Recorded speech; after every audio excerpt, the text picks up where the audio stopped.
Salam vatandaşlar. Şu gün 2024 yılın 22 yanvar hepderinin yığışınlığı. Hoş geldiniz Demokratik Opozisiyasının platformasının kanallarına. Men öňüm aýdyp gelýärdim Demokratik Opozisiyasının platformasına.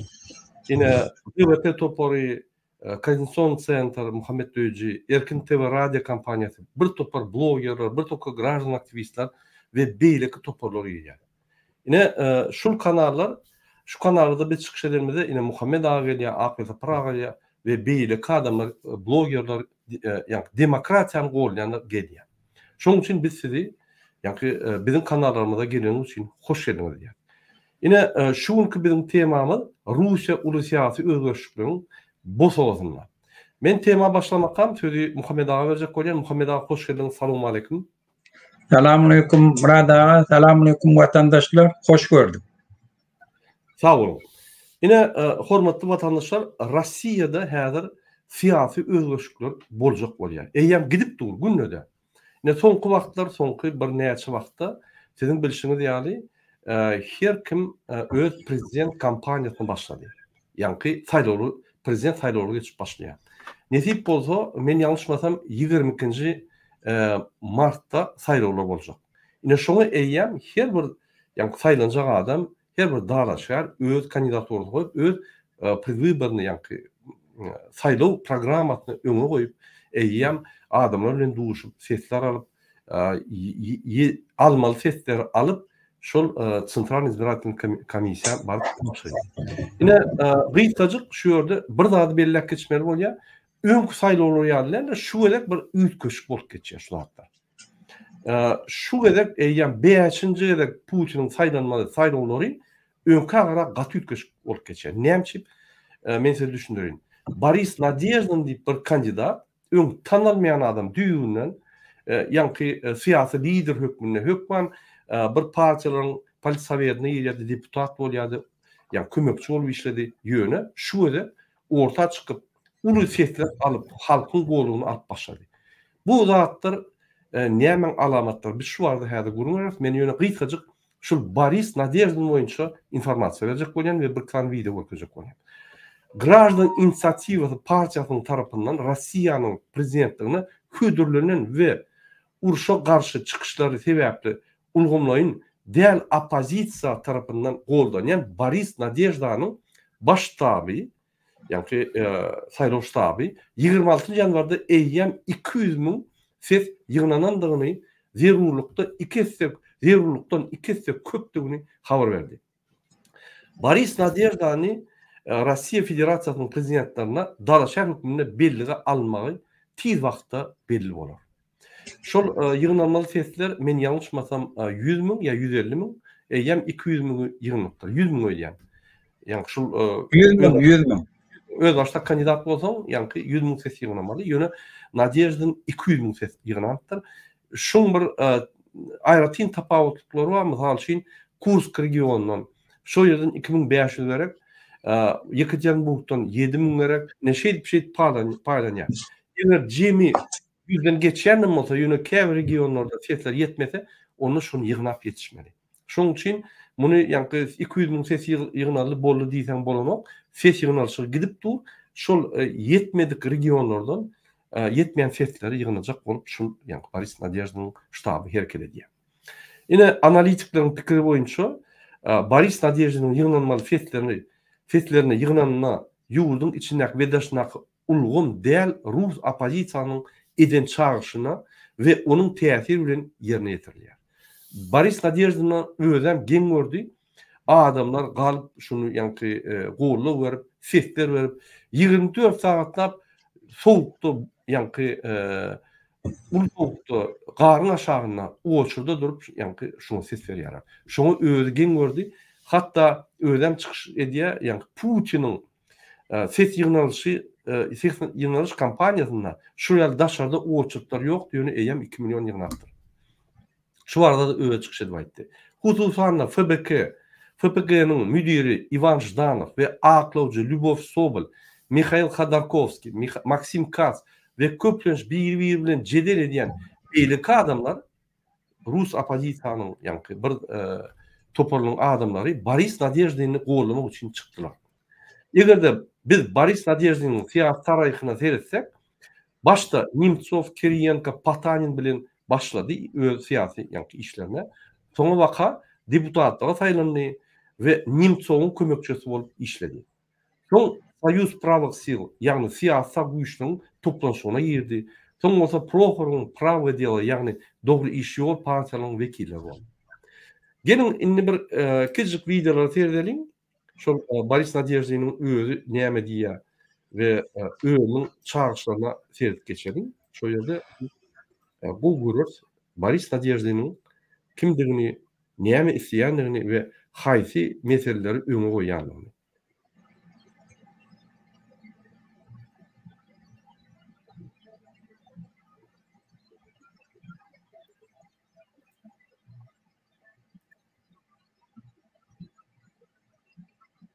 В изоляции и в условиях экономических санкций это не тот путь, который нужен России, и не тот путь, который нужен остальному миру. Даже сейчас, когда санкции наложены максимально суровым образом, мы видим, как это криво работает. Западные товары попадают в Россию через Киргизию или Армению, а российская нефть выгружается в европейских портах из индийских танкеров. Мировой черный рынок неплохо подзаработал на подобных сделках. Потеряли россияне, европейцы. Посмотрите на цены в автосалонах.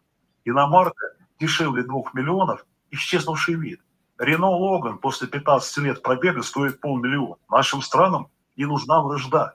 Мы должны торговать. Политики, которые привели к конфронтации, не нужны России. Şu küçük videosu, şunu gördük. Yine bir küçük videonu oýjak bolýan, şu ýerde ine adamlar näil oçurtda durýar. Şu Nadezhdin için görüşe ine mysal için Maksim Kas diýip bir ulgun däl opozisiýanyň wekili adamlaryň üýüşüp ýanky Борщики вышли и сказали: слушайте, очередь длинная, можете пойти в другой штаб, там покороче. А из очереди кричат им: мы 24 года ждали и еще час подождем. Решение все равно будет за российским обществом. И я в него верю. Я думаю, есть надежда, что в этот раз получится. Наше окно возможностей на перемены и на нормальную жизнь, на жизнь без диктатуры и войны сейчас открыто. Давайте сосредоточимся на том, чтобы не упустить наш шанс. Yine hormatly vatandaşlar, şuraya TikTok'ta yaman köp videolar var, YouTube'da videolar var. Adamlar oçurtdu, sutkalar dulur. Çukotkodan şu taraf Yakutia tarafından başlap Kaliningrad'a çeldi. Hem yerde görýärler. Şolar ýanky Nadezhdini golýar. Näçip urşulurjak diýdi we Ýewropa bilen men aradan şökman aşak diýdi. Indi Muhammed ağa, men size bir sorgum var. Şul Rossiýada bolýan siýasy özgörçlükleriň ýanky eýýän başlanýjy gidip dur. Siz näme şuna baha berýär? Şonu bir düşündirseňiz, vatandaşlar. Sağ ol Murad ağa. Ören o tema bizim halkymyz bilen göni, halkymyzyň ykbaly bilen göni bagly temalar bir. Ýöne şuna girmeden önce ruhsat berden Murad ağa şu öňki çıkışıma geçen heptedeki Türkmen opozisiýany bölüň dadetdiň şoluň üstüne bir men aýtjak belligim bardy. Tapalny ýetirle sen aýdan dadyň. Vatandaşlar, biz haçanam Türkmen halkynyň öňüne düşüp halky ayağa gallyryp şulary täze ruh bilen gorkyny aýyryp öz hak hukuklaryny talep etmege çagyryp çıkış edip başlamazdan soň biz näçe tany etapdan geçdik. Biz şunu birinciden näme üçin başladyk? Täze adamlar getirmeklik. Täze adamlar öňe çykarmaklyk. Ýaş oglanlar öňe çykarmaklyk bizim esasy maksatlarymyzdy. Şu maksady näme üçin biz gözegine tutdyk? Sebebi öňki opozisiýa diýip duran partiýalar, Respublikan Partiýasy, odan Watan Partiýa diýdi, ýene bir topar şoňa meňdeşle nemeden başga Abdukuliýewiň partiýasyndan bagışly hem Türkmen Agdyberlik Jemgyýetinden başgasy bilen hiç gaýsy halkyň meselesini çözeýin diýip böredilen partiýalarda. Bula ýurdun içinde bir topar oğurluk ediptirler, hükümet içinde işleptirler, daşarı yurda gelirler, özlerini korumak için, siyasi ubeyişi almak için özleri orth politiklerinin rekomendasyeti ve kömegi bilen şu zatlar dörettiler. Ve şu sanda adam hukuklar koruyucu idaralar dörettiler. Helsinki Toporyana. Bulan hemmesi orth diplomatlarının kömeginin esasında döredilen öden birce maksat bilen. Türkmen devletine aytmak, biz sizin opozisiyanızdan kontrolle saklayandır. Biz sizi eden ettiğinizi ruhsat verecek olsak şuna da gerek, şunun üstü bilenim, biz size kömek edip bilecek deyip şeyle düşündürüş bilen orth politikleri şunları dörettiler. Şuna biz neçe yıldan son şöyle bilen gepleşip, şöyle bilen bile hareket edecek olup ahırda şu karara geldik. Bulan burada etme niyeti yok. Buladine öğlerini olacak oluyor. Eğer bir dönem Türkmenistan'da siyasi ütkeşlik bol bulasa da biz opozisiye deyip şu tane eğlenecek oluyorlar. Ta yine de öğlerini kavanayan hoplardan alkalmak için tedavi olan karşısına cinayet iş kaldırırlar. Şol için biz özümüz bolsa bir de iştahat edibilmerle eğer başka topar gelse onun en kovsu şu hükümet dursun deyip şu fonksiyonum yerine getir yani. Helsinki toparı hiç vakt öz inisiyativası boyunca eden işi yok. Birce daha daydasın. Dine kuramalan töleyen pulu bilen her yılda bir gedek, iki gedek Varşava var yani Yaşotar'da yanına katlaşıp böyle oturup hiç saat etmeyeni bulan Türkmen devletine peydasına sebebi devlet bolup prava zaşitini kuramalı da bağ geliyerli de biz olan oyunda cevap veriyorduk kaytım ola pozem veriyor. Bizim opozisiyamız gibi yöne etken işleri yok. Şunu da başka teze adamla şu yığınaklara katmakla hemişe pesir verip geleniyor toparla. Yönetmen şu hareketi başlamızda her ne ettik şuları işler yanık edecek oldu. Şulara sevmeyin, şulara iştahat demeyin. Hiç olmanı bazı potansiyelinden hayırlanayın.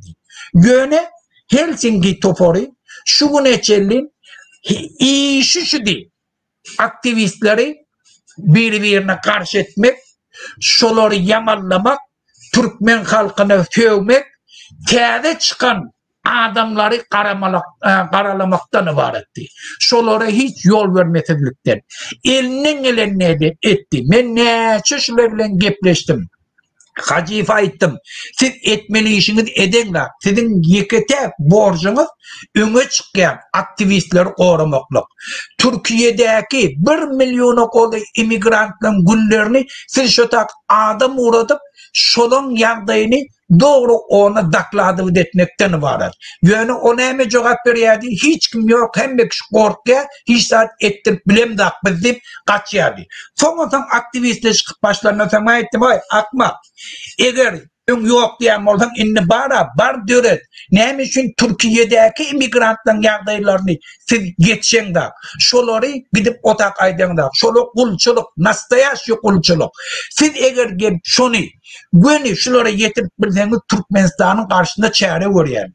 Bir onlara direkt kaytım. Bizim aktivistlerin kullanmağına direkt kaytım onları birbirine uçturup başladı. Ben aytdım hala Dur Sultan hala an bar gepleş şöyle bilen. Bakaytım şolarda mecbur oldu iş etmeyen. Yönü onları birbirine uçturdu, birbirine düşman etti. Kaytım şu aktivistleri getirip Avrupa'da türlü yığınaklarda katlaştım Türkmenistan'ın içindeki yardayları beyan ettirmekten kaytım olan karşısına gitti. Her nehirli göleridançılık etti. O fakir orada men bilen aradım. Şunu men bilen düşman etti. Şuna şart koydu. Kıssağa düşenler. Moskva'da deportasiya edecek olanlar. Şuna Muhammed Düğece söv deyip şart koyuyor. Şunu men seni kollayın. Men şoňa pul uğratýan, şo pul alır demek. Soň başga bir adam müstibilen aldyramda pakir ally. O pakir ne Azat Türkmen ipadi. O pakiri dol men bilen gepleşi arasy gow, şonu men bilen düşman etdi. Berde Türkiýede Germaniýada Döwlet Baýhanow düşman etdi. İşi şunäme adamlar biri bilen düşman etmekden bar. Şol üçin biz şunu ýanak adamlaryň ýüzüni açdyk şunku. Şu bula ulu üstünlük. Şu neçelliğine bir tavır oğlulu devletin karşısına çıkış ettirýär aktivistleri. Dine şoň zakazı boýunça. Men sana kömek edeyim, eger şoň karşısına çıkış etdim. Inni devletin döremegi Türkmenin tarihinde ulu ütköşüklük. Devlete gekete urama yaş adamlardan, täze adamlardan, ön hükümette işlemedim adamlardan cinayet etmedik. Hiç hayatında şoň karşısında Türkmenistan'a cinayet açılan adamla de. Şula gelip özleri topor döredip uramaçılıklı, sistematik hareket ettiler. Şoň netijesinde de biz durly mitingleri dünyanın durly künjegine döretdik. Birinci gedek Türkmenin tarihinde Amerika'da, New York'ta bir sagatlap samolyot bilen Berdi Muhammed'in kellesini diktatör deyip otak ettik. Soň beýleki şäherlerinde, durly ýerlerde mitingler gurnadyk. Şu zatlardan Berdi Muhammed çekinni, nämetjegin bilmedi. Ol nämetjegin bilmäni bir topar grubu narşeneler etti, kanunu bozdu. Bu şu zat aljylarlaryň netijesinde biz dünýäde Berdi Muhammed'in kimligini görkezdik. Berdi Muhammed öz halkynyň karşısına cinayet etýäni var. Şuňa da devletin uly goşandy var. Devletin döreden adamlar, Kaka Murat Gıdyrov, sizin özüňiz, beýleki oglanlar, şularyň hemmesi hakyky kahramanla öňe çykar. Biz şularyň kadryny bilmeli. Indi bir tofary biraz göreş ulaga çekdi. Her kim öz durmuşy var, zady var, gidip bilýär. O düşünükli. Ýöne Kaka Murat'y sen bilen düşman etýärler. Kaka Murat sen bilen düşman bolup oturma, men bilen düşman boldum. Kaka Murat'a men size aýtdym. Kaka Murat yaman akylly adam, owa adam, eden işleri köp. Hiç men gep gurrunum ýok. Ýöne birji häsiýeti var. Özüm bilýär şoňa. Men şonu aýyrmak üçin şoňa kömek edip kitaba uğratdym. Sen bir derek kahraman ýa-da agdymdan gelenini islendik ýerde aýdyp goýberýär. Men şol üçin şonu otak akitmedip Murat'a aýtdym. Şol üçin Kaka Murat'y otagdan aýyrdy falan Murat'y günäkär edip oturmaly. Men halkyň bäfidi üçin hem Kaka Murat'yň öz bäfidi üçin men dedim şonu beýlek akitme. Ol uramaçy, akylly hemme Göne adamla bilen gepleşende çalt kahramanýa. Kahraman mekligim näme? Halkyň bäfidinden geçýärdi hemme zat bodya oturýar. Şol üçin men aýtdym. Ýok men Kaka Murat'y hormatam goýýan, özüm bilýär. Kaka Murat'yň arena gelmegine de men tewekkül özüm çykyşyny aýtdym. Häzirim şoň orny bar. Oň eden işem köp. Hemmämiz hormat goýýar. Göne kahar diýende adam özünden çykarýar. Bir tofar ýalňyşlyklar etdirýär. İslendik diktatörüm şol için tahtından düşüyor. Kaka Murat'ım özünü öz kontrol edip bilmediği için inni gece onu oturup Berdi Muhammed'den görüşmeye ayrılıp inni dine Murat'ın karşısına geplemeşikten eheleke ibaret buldu.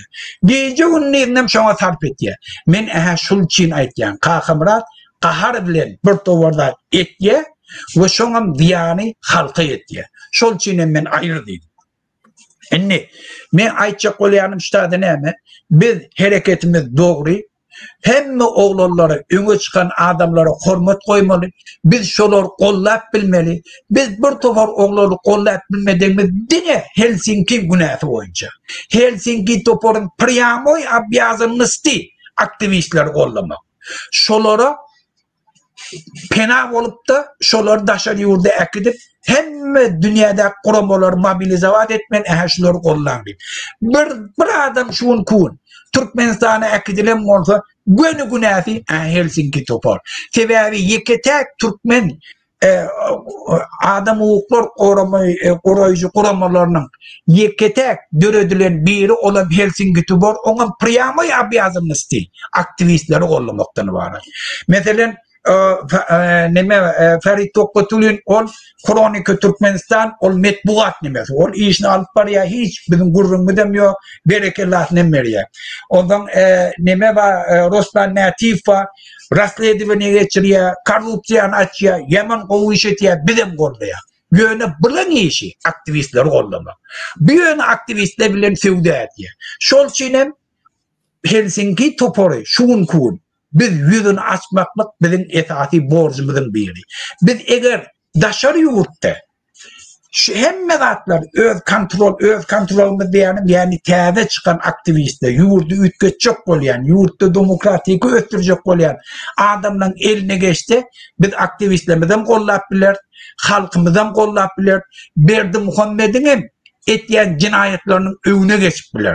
Türkiye devletine de bizim aktivistlerimizin yurda uğratmanın önüne geçip bilir. Şol için şun kun biz eğer aktivistlemede koruyacak olsak Türkiye'deki aktivist, Türkiye devletine yüzlenmeli. Türkiye devletine baskı etmeli. Türkiye devleti cinayet edip bizim aktivistlemede cinayetkara tavşırıyor. Olan hükmen bunun cevap verir. Şun priyamoy abiyazımız Helsinki Toporun. Türkiye devletine hem yerde aitmalı. Bir şundan Murat Ağa, ikinci yankı gurrumuzdan ayırdık. Ve de ortayadan içindeki siyasi ütköşükle vatandaşlar bizim yurdumuz bilen göz günü bağlılığı var. Sebebi ortayadan içinde eğer demokratik proses ötte, eğer diktatörle ayrılsa, eğer otada halk öz fikrini aydıp bilse, Türkmenistan'daki diktatörü kollayabilecek hem dünya arenasında hem öz cinayetkarlarının üstü bilen otak amoruna adını uğradıp bilmer yani ortayadan içindeki siyasi ütköşükte bir de gün tesiri var. Ondan Berdi Muhammed öz esasi korduğunu hem dünya uğruna ayırıyor hem Türkmenistan içinde ettirmeye.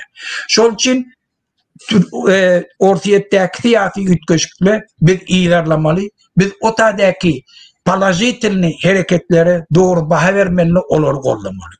Şimdi işte ben neçe dadi yani Nadejdin hakkında aydedim ben.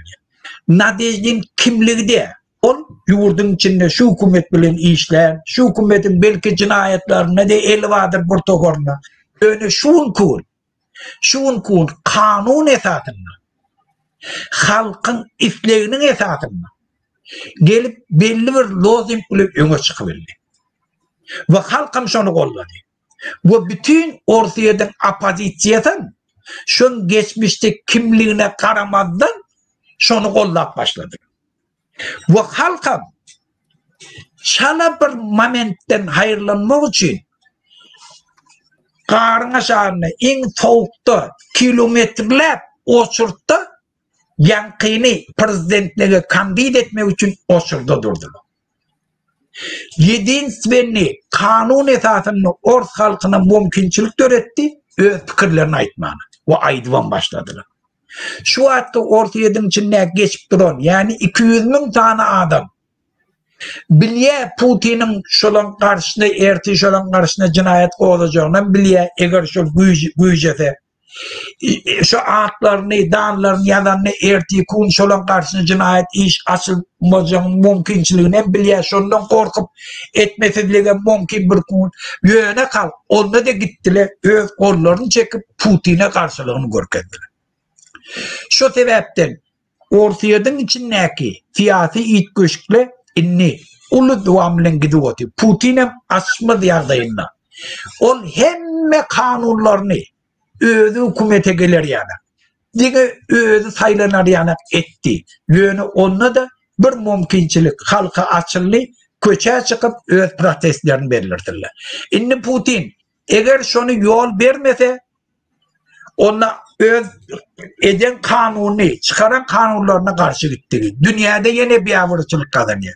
Eğer şunu ruhsat birasa Nadejdin'in şu tarzda halkın sesi bilen saylanacağına hiç şeyli şeko şopu yok. Murat, haydi ver. Sağ olun Muhammed ağam, aydınız için gattoğrelek geçtiniz. Biz beýle ýatsaňam, eýle ýatsaňam Russiýa häzir güne bagly. Näme bagly? Russiýa birinjiden regionalny igrok şöyle. Ýani regional siýasat geopolitikasyny oýýar. Häzir güne Russiýa nähili Türkmenistana seredýär. Russiýa 250 ýyldan bäri Türkmenistan, Özbegistan, Gazakystan, Kyrgyzstan, Täjikistan şu Orta Aziýany, Merkezi Aziýany alıp saklak gelýärdi. Birinji ýani Rus paçasy, ondan Sovet Soýudyna güni diňe Rossiýada güni ýene Orta Aziýany, Merkezi Aziýany ýene alýar. Şular öz gözüniň ýani öňünde saklak gelýärler we egerde biz özgeçler etjek bolsak, şular böwet bolup biler. Näme? Ünsüň Ýewropa ýani Rossiýa eden radioga diňe Ýewrosoýuza girecek boldy, NATO girecek boldy. Şo sebäple Putin şoňa girse, eger Ukraina gowy ýaşap başlasa, onu öz halkym, men halkyma maň soral berdi, sistemany çalışmaly bol, demokratik sistema geçmeli bol, bizim vertikal ýani diktator sistemany. Şoň üçin şoňa ýol berdim, men sebäbi şoňa ýol berdirsem, onu demokratiýa haky gapysyna barýar da Rossiýa. Şondan gatgopdy. Ol Pribaltika döwletler öňüm aýrydy. Basılıp alınan döwletler bolansa, Rossiýa, Sowetski Rossiýa soň ýeren soň olar üns bermedi ýöne. Bizim ýani ýakyn döwletler, 15 tane respublika, Sowet Soýunyň respublikasy, has Rossiýa adamlary şo ýerde özgeçler bolsa, olar onu özgeçleri etjek bolar diýip şondan bakýar. Ine hormatly watandaşlar, häzir Rossiýa siziň bilişiňiz ýaly şundan bir 5-6 ýyl mundan Putin ine yıkılar, Putin näme der diýse üstünden gülerdiler. Ine şu günde Putin siýasatdan bütün dünýäden ötürli. Iqtisatdan Rossiýa uly problemalar alyp dur we öz içinde de eýem Başkiriýa, Yakutiýa we şoňa halka galkyp otyr. Ýuwaş-ýuwaşdan içinde özgeçler başlaýar. Putin bunu saklap bilmeýär. Hatda Ýewro parlamentam, Ýewrokomissiýada öz kararını çykardy. 2024 ýylyň 20-nji martynda eger Putin saýlary utsa, biz şonu prezident hasap etmeli däl. Şoňdan hiç şertnama baglanmalar dip eýem kadar ömürler. Indi Putin gitmeli bolýar. Putin gitse, onu şu rejimler Gazakystan, Özbegistan, Kyrgyzstan, Täjikistan, Türkmenistan şu rejimlerim çalışılmaly. Şu günde Türkmenistan'ın prezidenti, hakiki prezidenti Gurbanguly Berdimuhammedow oýnatgy ogullarla şol 3 türlü oyun oýnaýar. Hytaýlar var, o ýerde watan satýar. Ruslar var, o ýerde itleri, piçikleri, padarky, atlar berip watan satýar. Türkiýe var, itleri, atlar, piçikleri, padarky berip o ýerde watan satýar. 3 tarapy ylgap, halk gollamagan soň şu birine ýykylmaly bolup, haýsyna ýykyljagyny bilen. Putin ýykylsa Erdogan ýykylmaly. Erdogan NATO-ýy şo ýerde komanda demokratiýa hemme döwletler geçmeli ise Hytaý ýykylmaly. Şol üç ortada ylgap ýör. Siýasatçy, meýnamasy, hiç plany ýok adam. Döwleti katastrofa etdi. Ine bizem şu zatlary gatyn vermeli. Rossiýada bolýan özgeçleri üns vermeli. Egerde Nadejdaň utsa, derro barimy Türkmenistana girmeli. Boldy. Sebäp Putin inni Rossiýa inni Türkmenistan gollamaz. Türkmenistan gollajak bolmaz. Biz barıp şo ýerde MHM wamy, beýlek wamy. Biz gaýtma garşy şo ýerde ýani rewolýusiýa edip şo ýerde diktatory tutsak etmeli. Egerde Putin bir saýt sebäp bilen çalışılmasa, ýene de dursa, onda ýuwaş-ýuwaşdan Putin ýykylmak ýoluna gider, onda biz inlik şansymyza garşmaly bolýar. Bizim pikirimizçe, häzir uly siýasy özgeçler gidip dur Rossiýada we uly siýasy çalışmalaryň ýani bosagyna Rossiýa dur. Mene şeýle pikir edýän. Serdar, hoş geldiňiz. Bärdinsiz?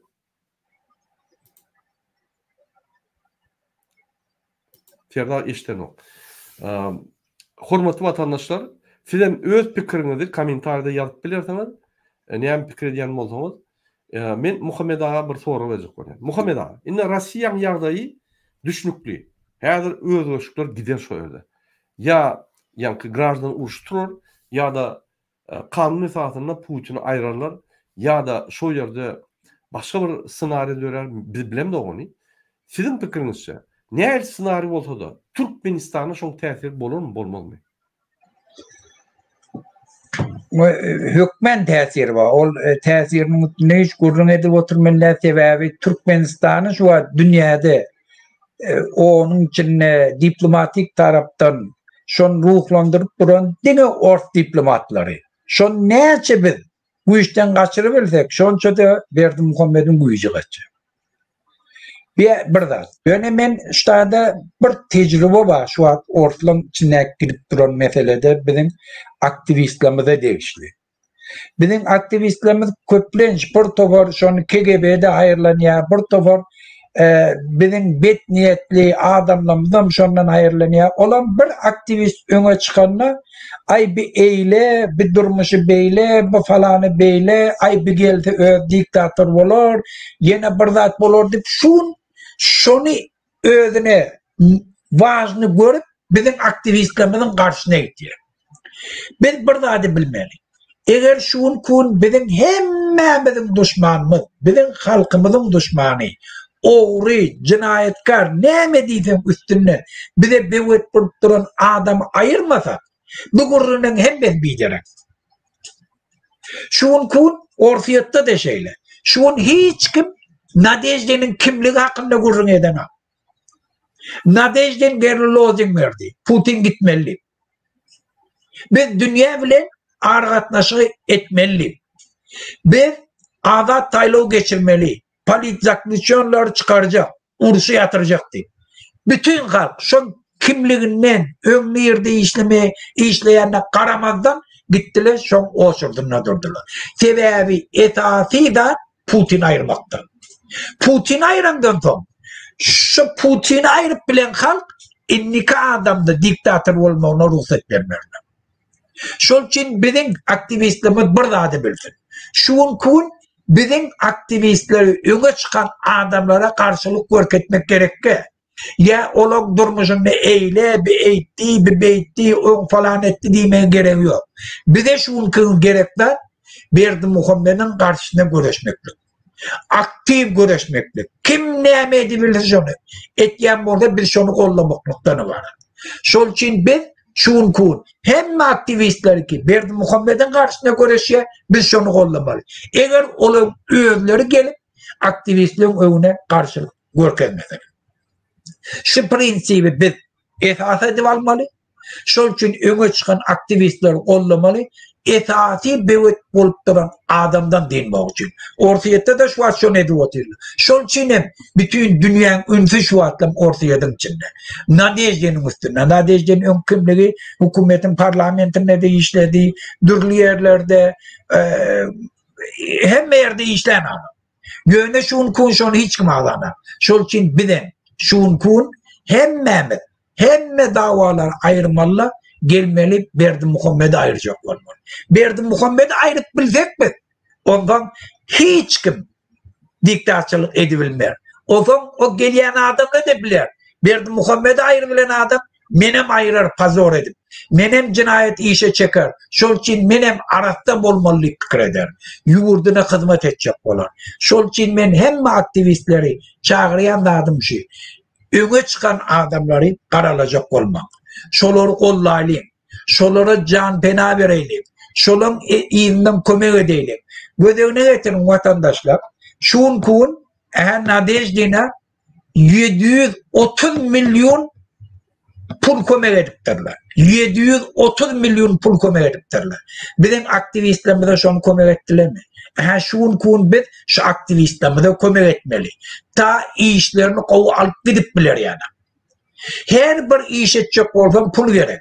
Her bir hareket etjek bolsam şoňa pul gerek. Şoňa sizin gollaglaryňyz gerek. Nadejde'ne kömek etişler ýa-da. Şol üçin beladan diýjek bolsak, birinji beladan diýnäýli, soňra öz aramyzdaky dawalary arkaýyn bir çözüpdiler. Gatdogry bellek geçdiňiz menem şu pursatdan peýdalanyp hemmetini türkmen gражданlary azy bir çağırýar. Türkmenski fond bolsun, beýlik bolsun, bizim hiç mi karşılamamız yok. Biz DVT halk hareketi, demokratik opozisiyası, yani şonu girýän hemme platforma girýän gurumlar diňe bir adama garşy görüşýär. Gurbanguly we Serdar Berdimuhammedow. Şonuň alyp barýan siýasaty. Gurbanguly we Serdar Berdimuhammedow diýende diňe Gurbanguly, Serdar Gurguly ol ýanky jertwa. Şo ýerde muny prigovorit etdi Gurbanguly öz ogulyny. Şonu ortaga goýup, şoň haklaryny ogurlap, şo ýanky öz bihepçiligini edip ýör. Şoň üçin biz bir adama garşy görüşýär. Biz Türkmenistän fondam ya ol bul bizim işimiz ýok. Bize dil meseleler. Olmadak devletler bir gezek jogap berýär. Ýöne degem dok. Şoň üçin hemmäňizi haş edýän az birleşip diňe bir zada uraly. Biz hökman stroýly bir hatarda ýöremeler. Öňderek ýöre, ýyrak ýöre. Şu men öňde erti sen çık. Erti beýlek çykar. Onu bollar. Tapagy näme? Biz şöyle barıp şonu aýryp açyk saýlawlar goýulmazda ine şonu Aşgabatyň köçelerine, Daşowyň, Marin, Türkmenabatyň, Balkanyň köçelerine gapyma gapy aýlanyp adamlara meýnamamyzy düşündirip şolara sesler, şolardan sonra bizi gollaň diýip ine şo ýerde konkurensiýa esasyny görüşýär. Türkmen atyp däl, konkurensiýa esasyny görüşýär. Ýöne ol görüşdi. Gowusundan gowusy utar. Goý bizden gowusy utsun. Eger bizden gowusy utsun, bizim ediljek işimizi şol eder. Onda biz arqyn rahat ýaşar. O dämi? Biz kanunlar bilen bolar, ýani halka gerek kanunlar parlamentde geçirecek wagt beýlik zatlar eder. Eger şu ýaly öz jogapkärçiligini alyp häzirki Türkmenistanyň katastrofa wagtynda prezident bolup öz toporuny getirip ýa-da ýerli topory alşyp çalşyp giýje günü işläp Türkmenistanyň öňe getirip biljek bolsa, aydın adyny biz şonu gollaly. Tapagy ýok. Maksat Türkmenistanyň öňe gitmek. Bol ýaty billi, baty billi, çökü billi. Gyrlyp dur adamlar. Beýerde bolsa Türkmenistan hesap aktivistler garşy görüşýär. Aktivistler ýanky maşençilik ýaly men taňy şunu diýen sen şey beýt diýip birek birini ýaty bir tynýa diýip o näme bolar?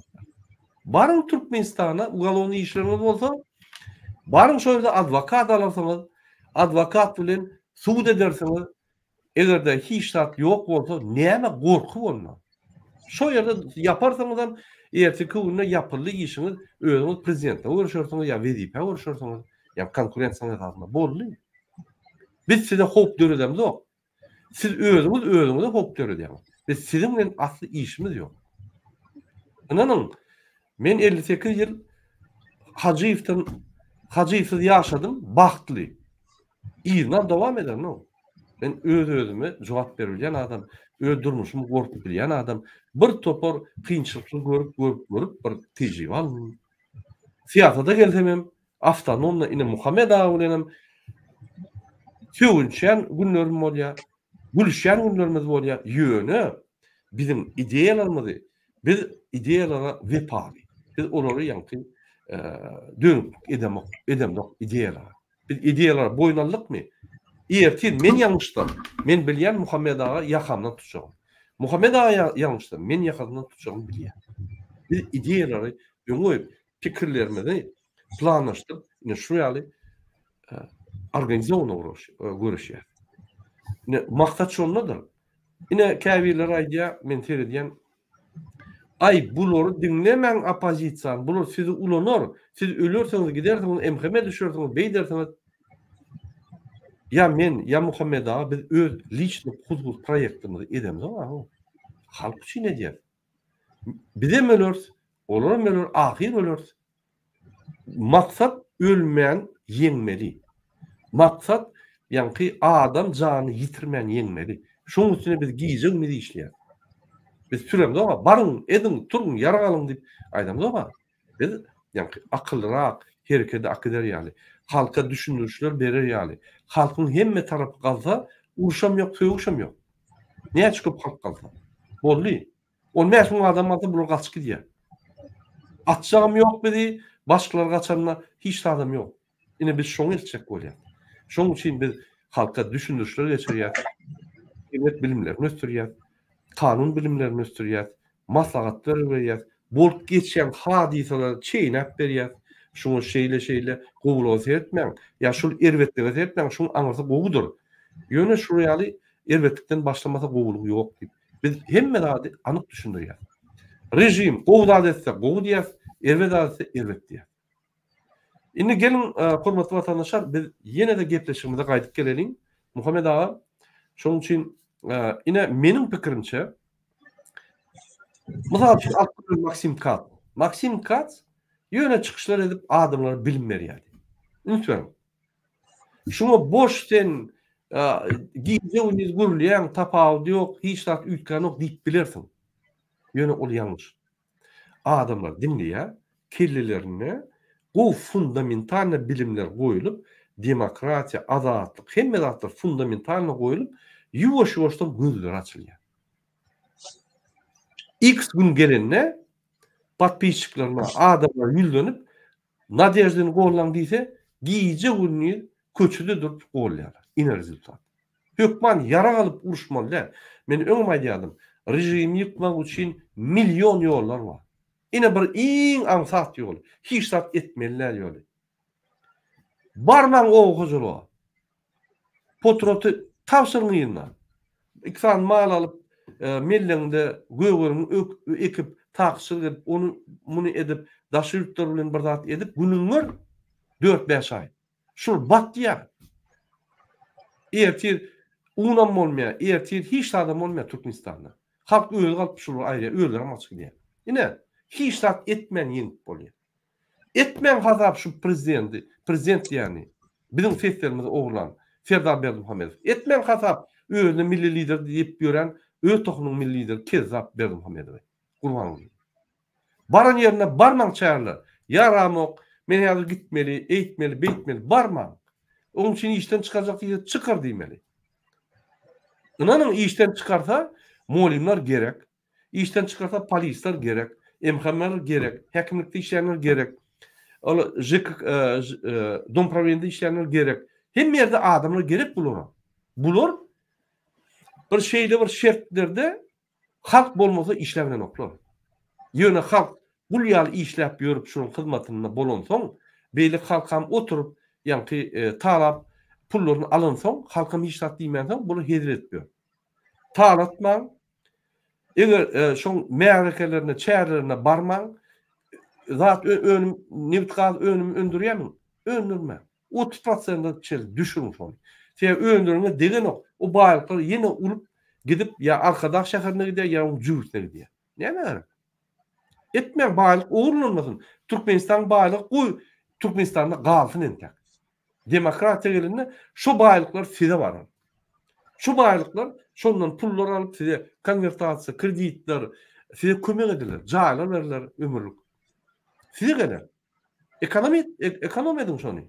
Almasın. Hemme çykýan zady şular satyp, öz rejimini saklap, uğurlaýarlar şöýden. Etdirmeň, näme etdirýär? Siz şu rejimin ýa saklap gelýän bölegi, esas bölegi. Size bagly. Gurban uly bagşlanan bu kurdogyny gyýgyryp ýyrtaýsyn. Siz etmeseňiz hiç zat bolmaýar. Ine şeýdip, hiç zat etmeýän bolýar. Hereket edibemeýän bolýar. Aktif bolmameýän bolýar. Akylly bir şul namysy bar, janýaly Türkmenistan galdyrjak adamlar bilen bir 10-15 min adam bilen hereket edibemeýän bolýar. Beýle kalk ýöne ýa ferdici bolsa. Her ýyl ýollar bar. Häzirki biz ýürütip bir strategiýa goýduk. Indi biz adamlar galdyramdyk. Adamlar o ýerde bu ýerde öýler düşünýär, gelip kömek etjek ýok. Indi nirde galjagyň bellisi ýok. Emheme hiç zat edilen ýok, prognozum edilen ýok. Mümkin häzir bu trigger diýilýär. Mümkin häzir Marda galar, mümkin Aşgabatda galar, mümkin Köşkde galar, mümkin Nevitdagda, mümkin Daşowuzda galar, mümkin kiçik etrapda galar. Bir saý sebäp bilen gider. Ýöne biz adamlar taýýar edýär. Galanna şu schemada bitmeli. Şondan utuş bar. Bolmasa Belaruslar ýaly aýlanar lider çykmaz, aýlanar emheme eýder onu muny ýa gorkuzar atar zat eder ýatyrar. Ýani şu bolmaz ýaly biz öňünden düşündirýärse adamlar galanyna derrew baryp goşulyp biz öňe gideriz. Hemme riskleri alıp gerek riskleri. Ne şu ýaly biz strategiýany aldyk. Şonuň üçin Türkmenistan şu ýyl özgeçe girmeli boldy. Tiz wagtda protestler başlamaly Türkmenistanda. Bolly garaşy birlik şular şu katastrofadan çıkıp bilmeýär. Inanın. İktisadiyet katastrofa, sosyal katastrofa, siyaset katastrofa, teknoloji katastrofa, hünermentler yok. Medisina katastrofa, hünerment yok, adamlar ülküde oturuyor. Katı yeterlik değil. Bilimler soruyor, jurnalistika öllü Türkmenistan'da yok, metbuat öllü. Dine yol şaguli ve yallak giyce uni portretini yalap görenler yani iş var. Bu jurnalistika düğünden gitti Türkmenistan'da. Köp zat gitti. Katastrofa değil mi? Katastrofa. İnni bollu deli. Biz şuna ruhsat berýäs. Şu kezaplara şu yerde pul uğurlap halkın üstüne yani izdivaç edip halkın üstüne şu ýaly talamançylyk etmeli. Biz ruhsat berýäs. Bizim imkanlarımız ya bizim yani organizasyon hareketlerimiz şu zatları düzelt bilýär. Bize var. Ine şoň üçin inni oýanyň öňde kim barýan bolsa Muhammed Ağa, Soyunov, THF, Tapaw diýok. Şoň bilen bolugda kim öňde barýan bolsa, şu rejim aşy görüşýän bolsa, şoň bilen bolugda şu rejim aýrymaz. Siz aýryň, biz aýryň, ol aýryň, oň hiç il tapaw diýok. İçine baransaň, ine o ýerde konkurensiýa başlar, hakyky. Häzir biz oň bilen meşgul bolamyz. Bizim wagtymyz ýok. Muhammed Ağa başlaň, ine Serdar geldi. Men Serdarda söýleýin, Serdar hoş geldiňiz. Şuňky bizim temamyz Rossiýa siyasi özgürlüğünün bozulmagyna. Ine şöyle siyasi özgürlükler bolan ýagdaýda, ýagny Boris Nadezhdin diýen bir belli däl kandidat, tanalmayan, atı bir tanalmayan kandidat, häzir 4 edep saýlary utan Putin, ýani dünýä belli adam. Ine şonu uçak bolupdy, şonu ýani ýeňjek bolupdy. Konkurensiýa haýatyna şol zatlar bolup geçdi. Türkmenistan näme täsir boljagyny ýa şu arada siz bir aýtyp berdiňiz bir. Tamam. Komentarlara güýmenip kaldym käbirlerine. Hökmenler komentarya ýazýanlar olar bir botlar, troller, bir kompýuterni programma adamam däldi anasynda oturanlar. Bot diýmek manyşy da elektrony versiýa. Täze iskustvny intellekt bilen akyl ýöretdiler, şoňalyk robotlar başlatdylar da hamana diýir adam ýazyp otyrmy hadi bolýar. Muny belläk geçeýin.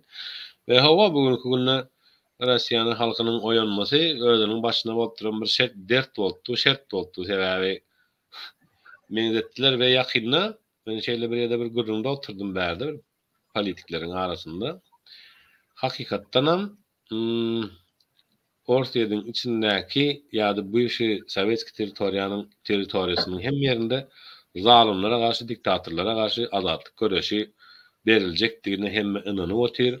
Esas hem bizim Türkmenistanda ýan gaýtşyňyz ýaly baryljakdygyna inanyp oturan gatken Allaha anamlarynyň berkitsin çykarsın, haýyrlysyny etsin. Bitköşükler bolýar, şu ýyl bolýar näsip bolsa inşallah. Men Kanada'da oturjaklar, Murada şu aýlaryň gaýtalap oturup näme diýmizin derdimiz Türkmenistan we biz görüp otyryz ki diňe Türkmenistanlar Türkmeniň bahanasy bilen bütün bu işi Sowetski saýýardy. Ulu ütköşükler garaşy näsip bolsa, ýene şu dowamly halklara. Doğru.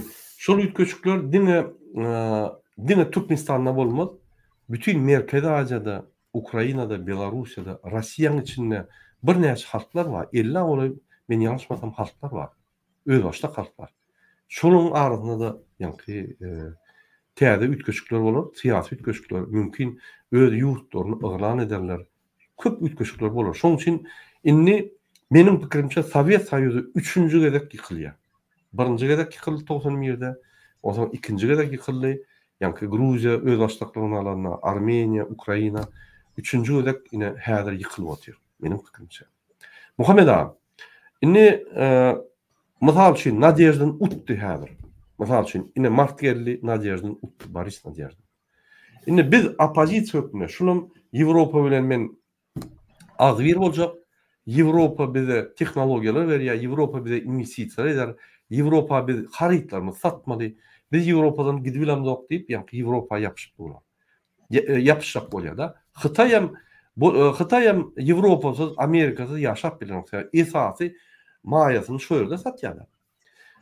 Ine sen näme pikir edýäň? Egerde Nadejda uton ýagdaýynda biz näme etmeli Türkmen opozisiýasy, demokratik opozisiýa.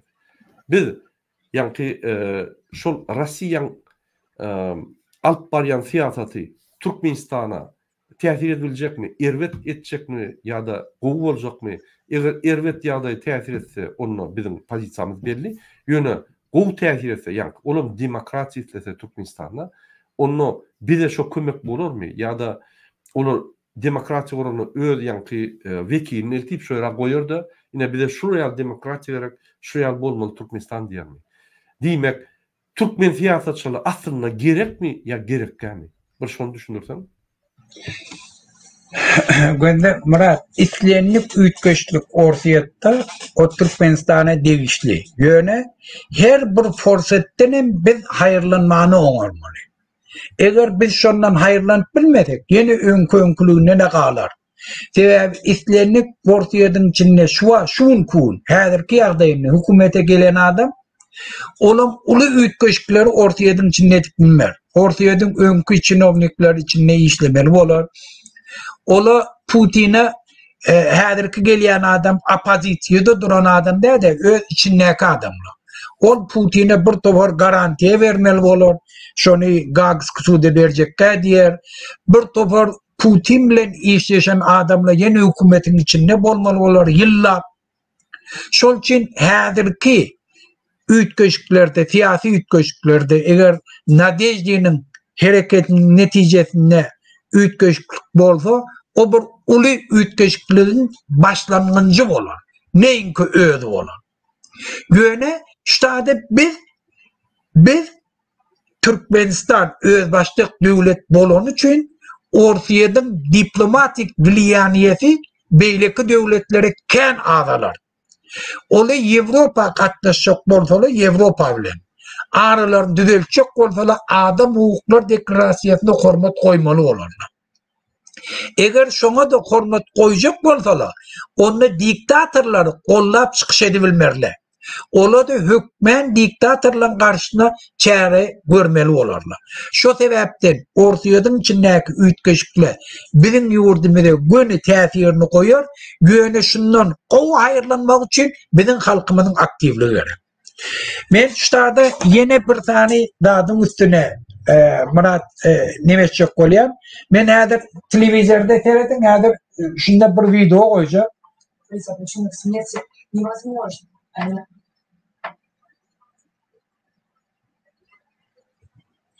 Başkyrgyzstanda şuun kun uly üýtgeçlikler bolýardy. 50 000 golay adam öz Orsiýet tarafından, Putin tarafından belledilen gubernatörü ayırmak için hareket ediyorlar. Şoň içinde bir adamı türmäge batdylar. Bütün başkyr halky köçe çıkıp öz aktivistini gollap köçe çıktılar. Köçe çıktılar, golladylar. Onu da Suudiýa şoňa 4 ýyl türme berdi. Indi gör, şu hareketin netijesinde başkyrlyň ýaşyllary, anamdar adamlar ola çykyş edýärler. Döwletiň öňünde ultimatum goýýarlar. Siz türmäge basarlaňyzy ýatyryn, halk bilen gön gepleşige geçin, halkyň sesine kulak asyn diýip. Men şunu aýtmak bilen näme diýjek bolýar? Haçanam bir hereket bolsa, halk hereket etdi, hükümet bir düzgünçilik etti, bir topar adamla gözüne getirmeyen, hiç yerde görünmeyen adamla da öne çıkıyor. Şunu yani adamla. Şol için islenlik bir hareket öz tesirini koyup biliyor. Sebebi diktatör devletlerde haçanam halk öz hak hukukunu korap, kanun esasında köşe çıkanlar diktatörlerin cevabı bir kanun yol bilen cevap vermektir. Bir kanun yol bilen cevap verse de ona karşıdaş bolyan adamların tanı köpeliyor. Öz hak hukukunu koruyan adamların tanı dünyada köpeliyor. Şonan biz daşar yurtta edibilýär. Yani bütün dünya cemiyetçiliğinin üntünü Türkmenistan'daki problema üntünü çektirbilýär. Şu sebepten halkın islenlik aktivliği yurdun içinde bir siyasi ütköşklüğe getirbilýär. Şu sebepten halk hareket etti. Aktivistler daşar yurtta gece unni ağzı bir çıkış edip başladılar. Yurdun içinde siyasi ütköşlük bolacağı gep kururum dedi. Biz şuna hemme adamdan üntün çekmeli. Biz daşar yurtta hemme değişli strukturlarımızı döretmeli, yurdun içindeki halkı kollayabilir yani. Dine Helsinki'ye öz bilimiz bağlamalı. Biz öz kurumalarımızı döretmeli. Ne çok köp adam ekranda çıkış edip halkın hakkını korup bildi. Şonça da halkta anam döreye. Şu atlet etaati hem yerde şu Nadejdi'nin hakkında aydılyanlar ne mi? Halk diye köçe çıkıp barıp görenini oşurda duran görenlerine diye yeke değerliğini biliyerler diye. Bizim halka nece köp çıkış ettik, nece köp adam çıkış etti. Bizim çıkışlarımızı yayrattılar, halkın içinde anam dörötiyek yeke değerliğine. Bizim ettiyen hareketimizin doğruluğuna, hükümetin şolan karşısına cinayet ettiyenliğine, yurdun içindeki bedbahtçılığı dine tebe birce günahkarı var. Şunu ayırmaktan varatlarına üntün çeker. Şunun kun hemme yurtlarda problemi var. Diktatör devletler bilen demokratik kanunu hormat koyan devletlerin tefavutunu emedi. Şunun Texas bütün Amerikan devletinin kararını, prezidentinin kararına yok dedi. Men etçekke dedi. Men granitsamdan Texas'ın bir tane ştatı, öz parlamentleri var, öz deputatları var, öz gazete hemme de özler. Berdi onu yukarıdan hiç kim belirlenek, özler saylayan. Ştatı karar çıkardı, ben dedi, senterden belirleyen buyruğa boyun bolcekke, öz yurdumuzun granitsiyasını özümüz koruyacak, hiç kimim şatadan geçirecek dedi. Hakkı var. Şuna bir adamı tutanaklı. Bir adam türmeye vetanaklı. Bir adamı sen halkın dönüğü, sen yurdun dönüğü, sen ahlaki ay bilmeyen İsrail'in agenti, ordun agenti deyip hiç aytayan adam yok. Berdin evet yerle şunu çözüyorlar. Demokratik devletlerin tapavutu şundan ibaret. Yurdun içindeki bar problemini gepleşip, düşünüşüp, halkının fikrine hormat koyup oturup çözüyorlar parakatçılıklı. Şulan ötüş sekretim şundan ibaret. Şol çinem bir yurtlardaki bardatları hemmesini halkın özü yüze çıkarıyor. Hakkı var. Bizim şunu yani devlet vuracak oluyor. Ben eğer Türkmenistan'da şun kun İslenlik ütköşlük geçirecek oldu.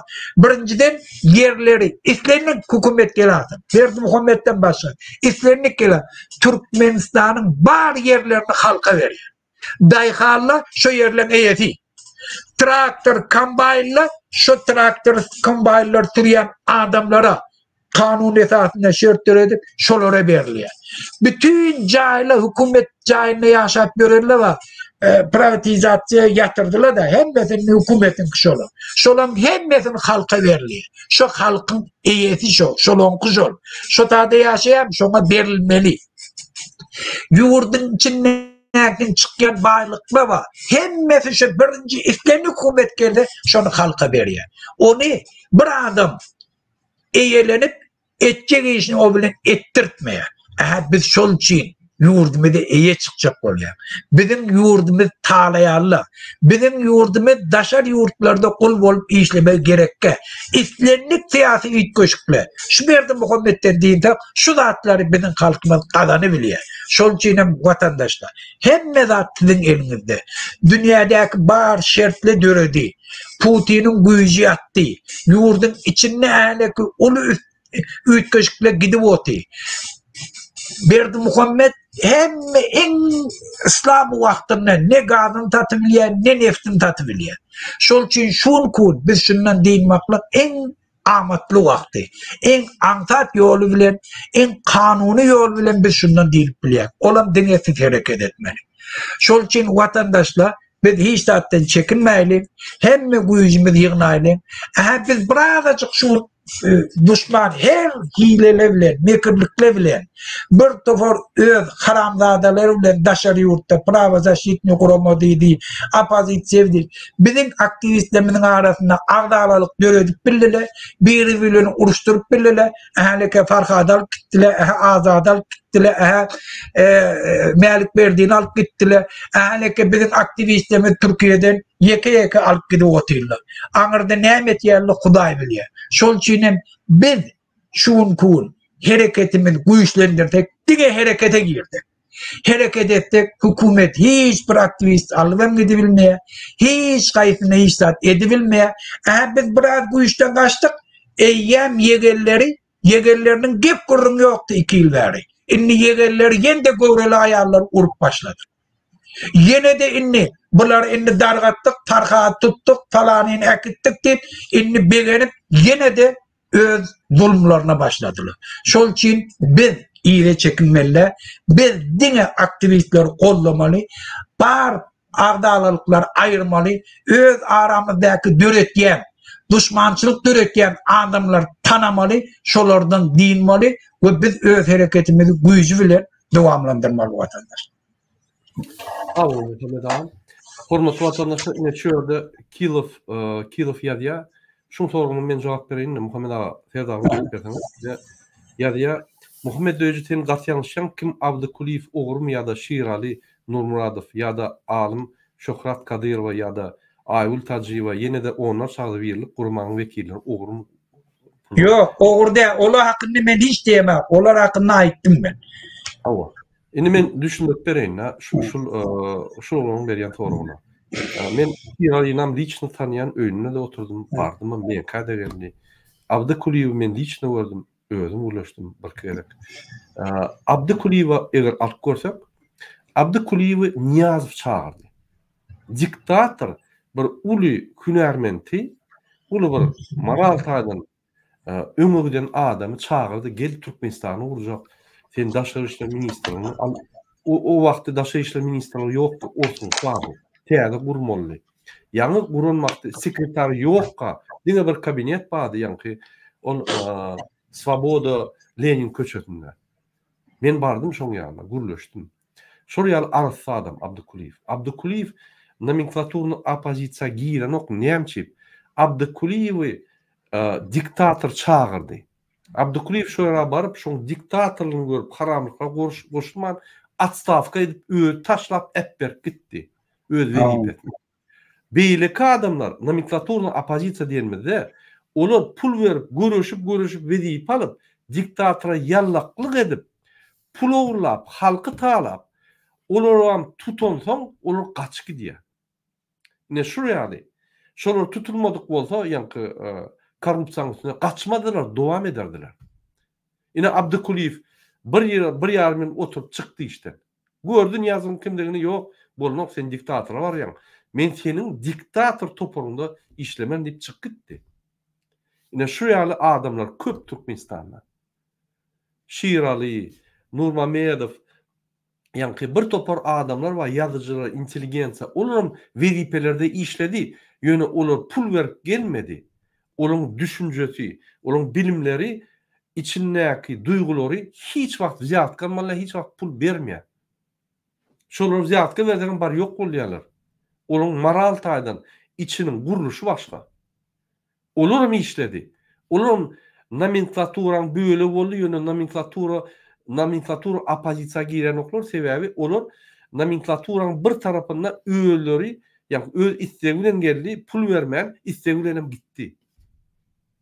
Nomenklaturun opozisiya, bunun kariyeristler, bunun kariyer için birbirini satıp, birbirini gürleşip, birbirinin arasında pul neme, skema dönüp, adamlar neyel tağlamalı, korrupsiya edip, pul oğurlap hükümet elinden tutumuna kaçık edip, yani hükümete karşı uğraşıp, yine onun nomenklaturun opozisiya diýilýär. Abdukuliýew ýaly arsa adamlar köpdür. Diňe ollar. Ine Abdukuliýew bütün dünýä tanýar. Ine şol ýaly adamlar bardy. Ine Sanjar wakatynda 2002-nji ýyllar basylan bir näçe adamlar ýatyrar. Ýitip gitdi arsa adamlar. Olar basylmady. uğurluk edip, olar basılmadı, halkı taalap, hökümetin pulunu uğurlap, derine açılıp yok, olar siyasi saydan basıldı. Olar koşup olmaz. Olar bir ýaly Türkmenistan demokratiyalaşdyrmak, diktatordan ayırmak üçin görüşdüler. Yani olar koşup olmaz. Elbette. Ýöne häzir Ýewropadaky nomenklaturna pozisiýa uğurlar halkı taalap ýörenler, hökümetin pulunu uğurlap ýörenler, gelip maşenç skemalaryny dowam edýärler. Ine iki taýda goşmalylar. Şoňa Muhammed Aýdanow şolaram şonu ýaldy. Ýok, iki durly zat. Men şu gün Akil Taparaw bilen şu tema gürleşdim. Men ýüreti efire çağırıp şu temada da meni tankid etjek bolýar. Çağır dedim gürlüp, baraýyn dedim. Ine maňa olsaň şuraya dokument ugatdy. Murat şonu ünsür diýip. Men wagtym bolmady ýöne maňa ýerdi. Номенклатура, orşotny okap berýin. Latinska nomenklatura обозначающая роспись имён, перечень, список. Nomenklatura diýäniň özü bir listing, bir список. Правящая элита, формируемая путем назначения кандидатур, belirlenen adamların esasında, утвержденных партийными органами, режимом или лично президентом, диктатором на ключевые посты тех или иных уровней государственной системы. Bu nomenklatura. Yine nomenklatura Abdukliyewa miyya yöne nomenklaturna opozitsiya ol başka da. Şoň üçin yine nomenklaturda işläp, taşlap, soň opozitsiya bolan Ayratin demokratik opozitsiya yine Abdukuliyew.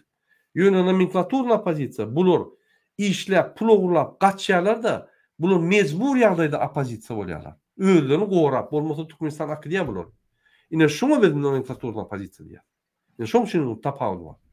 Başlan men şu zady aýtmaly boldum.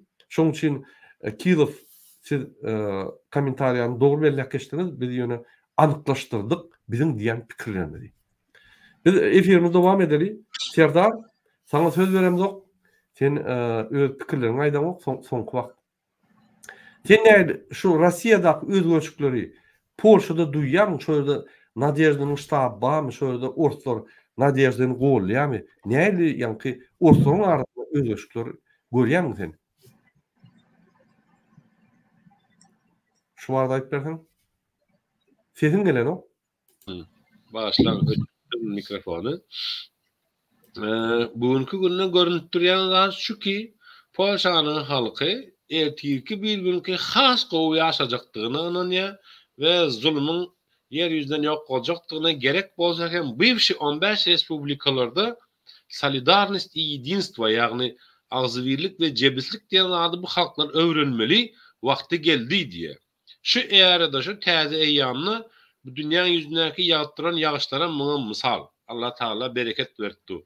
O da gömenek, açlığa gömenek, topur Türkmenistanymyza ýagyş ýagýar soňky döwürde gar ýagýar, bereket düşýär, düşülmeýän wagtlary.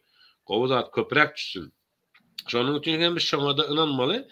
Bütün herkes ayağa kalmalı. Şoňa täýärlik görüp oturýarlar.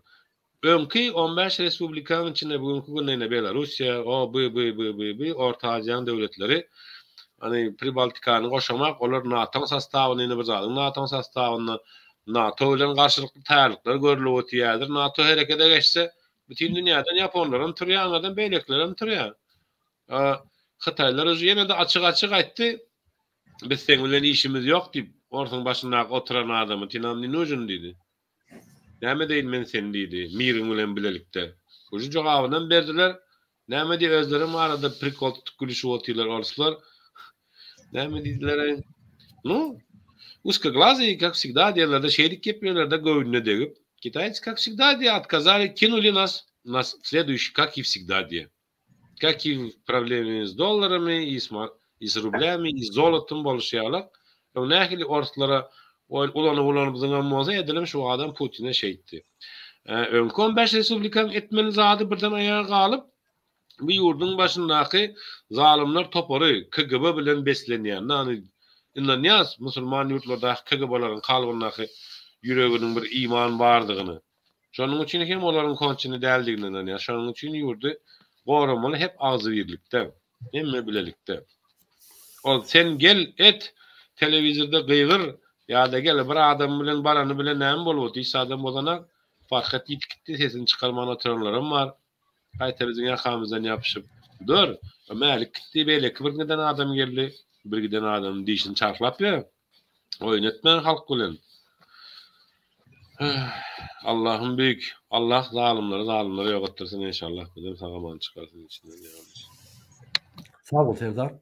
Hormatly vatandaşlar, biz ine Nadejdyň üstünmi ýa-da Putin üstünmi biz görüşimiz durulmalylar.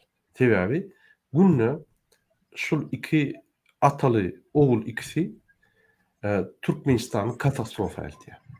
Egerde şundan bir 5-6 ýyl, 10 ýyl mundan Türkmenistan ýaşap bilýän bolsa, ay bolýa açyk diktatura we biz gözümizi yumurdyk. Ýöne häzirki günne gaty katastrofa. Bu beterinin beter çıkıp oturuyor. Bizim analitikler bilen, bizim yankı hünermentler bilen terdiýär şu meseleler. Diňe garaňkydan garaňky. Şoň üçin turmasak bolmaýar. Başga ilaç ýok. Inanyň, men özüm biznesmen oglum. Biznesimi goýup, ýa-ni fiýatada çykdym. Sebäbi şunu biz düzeltmesek bolanok. Şoň üçin biznesmenler, jurnalistler, ýöne potrotçular, sada daýhanlar, yer depýänler, maşin sürýänler, samolyot sürýänler tapawd ýok. Galmaly etmeli. Haçana çelli şu rejimiň hem ýerini ýalap, rejim diýenem iki adamlar. Hem ýerini ýalap, şoňa ýaňky bagşlap durmuşymyzy, günümüzi, çağlarymyň durmuşyny şoňa bagşlap ýörmeli. Näme arkyny ýaşap bolmakmy?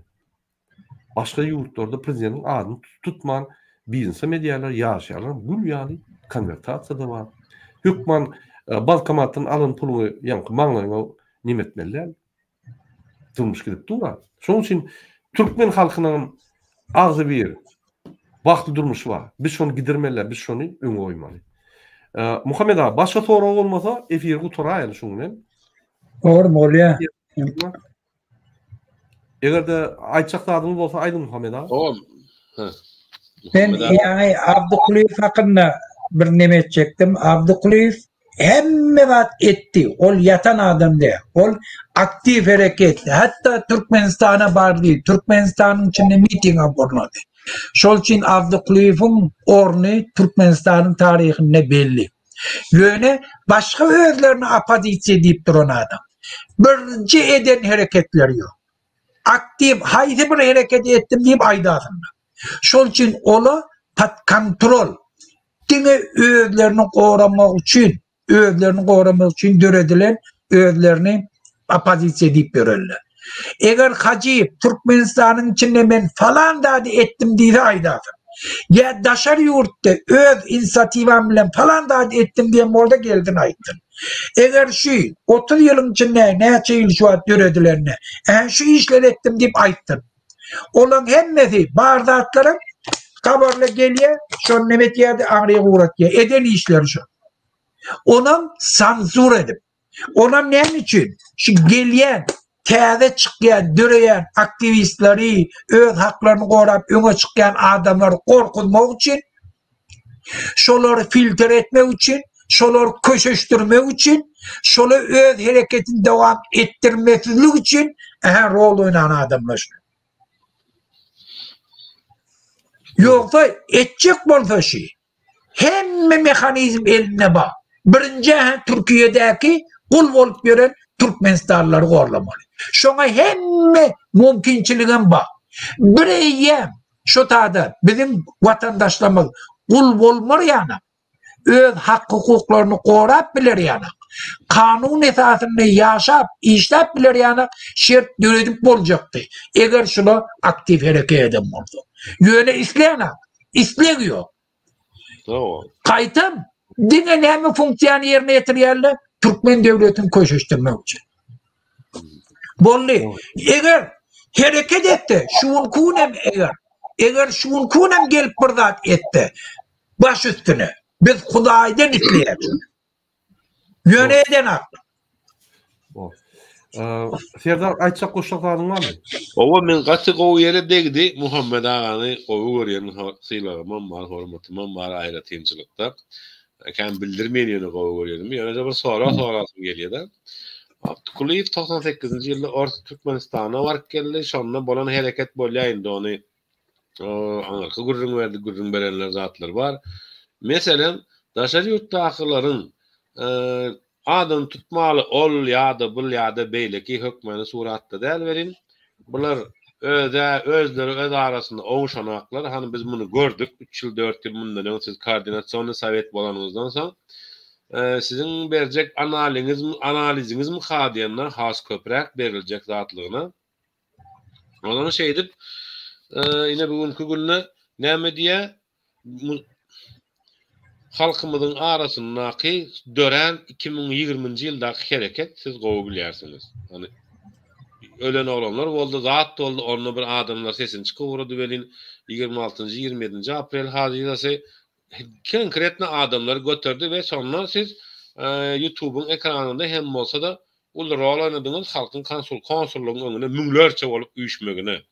Hani şu döwürleri futbolkular ýazyldy, stop diktator diýip 100.000 futbolka alındy, daha şu 100.000 futbolka da yetmän galdy. Ýene de ýokmy diýdiler, soň izi bulaşyk munyň ular üstüňizden pul işleýär, zat diýdiler de bu işi bulaşdyrdylar, durwolsun etdiler. Edeni etjek adam ýok da, gazanan peýdaňa degijekler, düşünýärmi? Oňsoň munyň gepini etdiler, gyýwatyny etdiler we ýene de bugünkü günde etjek bolup gyýgyrşdyryp şu 30 ýyl mundan öňki oppozisiýanyň düşen gününe bular düşürjek bolup halky her zat edýärler. Biz görüp otyrys muny Putin'e elinden gelenini diýär bular üçin. Orsiýada meger goşsak orta. Bugünkü günde Putin'in häkimiýetiniň üýtgemegi ýa-da üýtgemezligi Orta Aziýa halklarynyň esasan hem Türkmenistanyň görelde bolup bilme şansy barmy diktatordan gurtulmana beýleki halklara gansız diş döwmen kanun esasynda birleşäkkä näme 41-45-dan soň 89-da çelli SSR-iň territoriýasyna ýatan ýurtlar çykdy. Latwiýsler çykdy, Litwiýsler çykdy, Estonlar çykdy, Polyaklar çykdy. Buların emmesi etdi onu şu wagtlary. Akıllı adamlar etdi wagtyny. Bizler ýany uklatypdyrlar. Garny doka bela ýok diýen sözi öwredip. Nämemiş garny doka bela ýok diýip nakıl barmyş. Garny doka bela ýok diýen nakıl bolarmy? Ondan nakıl bolarmy adamyň işini? Bol ýaşaýan sorajak soragym. Koordinasiýonly sowet bolup oturdyňyz, muny kän aýtdyňyz. Bugünkü günde siziň görýän nemäňiz nähili? Şu atlı bir kovardatlar bolup geçti, ortada olur bular üýrüp başlady. Käbir belli bir şahsiýetler hemmesi däl bir-birine üýrüşip ýene-de tögüşme meýdanyny getirjek bolup öňkülerine publikasy ýokdy. Bugün bize Türkmenistanyň habary bar bizden. Her bir Türkmenistanly habary bar bizden. YouTube'da görmedik bolada birinden dinledi gepleşip odikalar. Telefony ýok adam, eşdi habary bar. Muny diňe nime de bilener? Avrupa beýleki ýurtlara maýda otyrlar. Bu işe Sowetski Soýuz ödüni ispat etmeli halklary. Belki bugün biz bir görelde bolmandyrys halk bilen bulady etkol közmek üçin. Ya oruslarym problemanyň içinde. Olara näme etjegini bilen aklar. Olaryň gorkup ýaşaýar. Millete gorkyny gowy siňdiripdirler amyna. Iýmekden içmekden ibaret diýip. Nähili bahalar ýa-ni şu ýyldaga Kanadaň arzu edýär. Köpimiz halk bolup köpçülikler esasan hem eneler o yakınlarına dağlarına yurduma bir gram peyda deyse Allah'ın rızası üçün deyip veren münglerçe adamlar var verin. Şu yıl bizim arzumuz hasıl olur mu? Halk birleşer mi? Näme diyersiniz? Pavorlu savorlu verin. Dine şu bir tohuma var. Tavor derdi. Derdi. Bende ortaydın içinde şu an Nadejdin hakkında hiç kim fikir etmedi. Gördünüz mü? Hiç kim fikir etmedi. Göne şu yurdun içindeki bar problemi, daşar yurttaki opozisiyalarının aktif hareketi, yurdun içinde bir adam kellerine bir zat koştu.